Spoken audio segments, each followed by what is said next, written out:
Assalamualaikum warahmatullahi wabarakatuh. Bismillah, alhamdulillah, assalatu wassalamu ala rasulillah wa ala alihi wa sahbihi wa mawalah, amma ba'du. Anak-anakku sekalian yang Bapak cintai dan Bapak banggakan, materi hari ini yaitu tujuan, hikmah, dan faedah zakat. Tujuan zakat yang pertama adalah membantu dalam mengurangi dan meringankan beban kaum fakir miskin dari kesulitan hidup dan kekurangan ekonomi. Yang kedua, membantu dalam memecahkan permasalahan yang dihadapi Ghorimin, Ibnu Sabil, dan mustahik lainnya. Yang ketiga, membina dan merentangkan solidaritas sesama umat manusia. Yang keempat, menghilangkan sifat bakhil.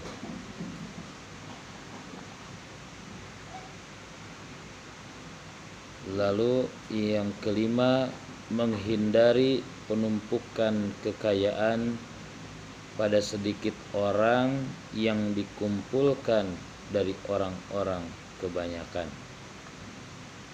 Yang keenam, mencegah terjadinya jurang pemisah antara yang kaya dan miskin yang dapat menimbulkan kejahatan sosial seperti pencurian, perampokan, dan lain sebagainya. Yang ketujuh, mengembangkan tanggung jawab setiap muslim terhadap kepentingan masyarakat dan kepentingan umum. Yang kedelapan, mendidik setiap muslim agar selalu disiplin dan patuh dalam menjalankan kewajibannya dan sukarela menyerahkan hartanya kepada orang yang berhak menerimanya. Karena di dalam harta kita ada hak orang lain. Jadi ketika harta kita mencapai nisab, maka kita harus mengeluarkan zakat yang disebut dengan zakat mal.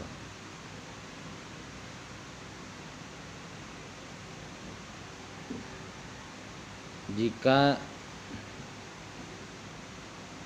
umat manusia, khususnya umat Islam, sadar akan hal zakat, maka tentunya akan mengurangi beban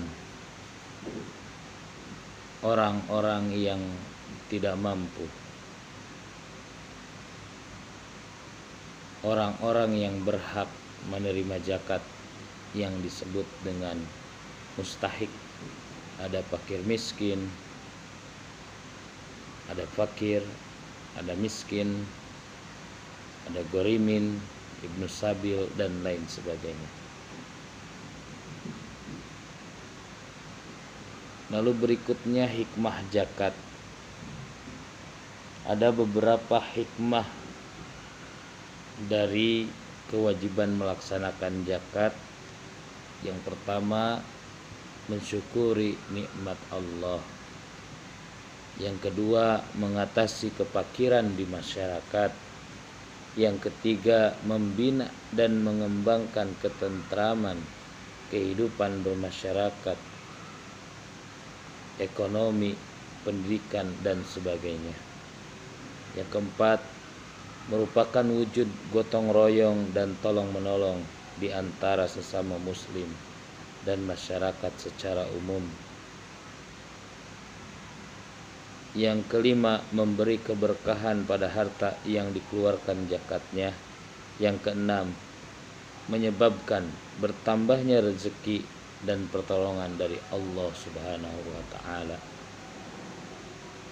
Berikutnya, menjauhkan diri dari bencana yang tidak dikehendaki. Yang kedelapan, menjauhkan diri dari api neraka. Yang kesembilan, melepaskan diri dari kesempitan dunia dan kesusahan di akhirat. Yang kesepuluh, mendatangkan kemaslahatan di masyarakat. Yang terakhir, mengembangkan rasa tanggung jawab dan melanggengkan teladan yang baik, uswatun hasanah. Lalu berikutnya faedah zakat. Terdapat 3 faedah dari kewajiban kita melaksanakan zakat. Yang pertama, faedah diniyah. Faedah diniyah itu faedah dari segi agama. Berzakat akan mengantarkan seorang hamba pada kebahagiaan dan keselamatan di dunia dan akhirat, karena zakat adalah salah satu pokok ajaran Islam. Berzakat merupakan sarana mendekatkan diri kepada Allah Subhanahu wa taala. Dengan berzakat akan dibalas pahala yang besar dan berlipat ganda, dan berzakat merupakan sarana penghapus dari segala dosa. Lalu faedah khuluqiyah, yaitu faedah dari segi akhlak. Yang pertama, berzakat dapat menanamkan sifat kemuliaan, rasa toleransi dan lapang dada bagi yang menunaikannya. Pemberi zakat biasanya bersifat belas kasih dan lembut kepada saudaranya yang tidak punya harta dan serba kekurangan. Pemberi zakat akan menjadi orang yang dicintai dan dihormati sesuai dengan pengorbanannya dalam mengeluarkan harta. Dan berzakat dapat menyucikan akhlak seorang muslim. Lalu faedah zakat ijtimaiyah, yaitu faedah dari segi sosial kemasyarakatan. Yang pertama, zakat merupakan sarana untuk membantu hajat hidup fakir miskin.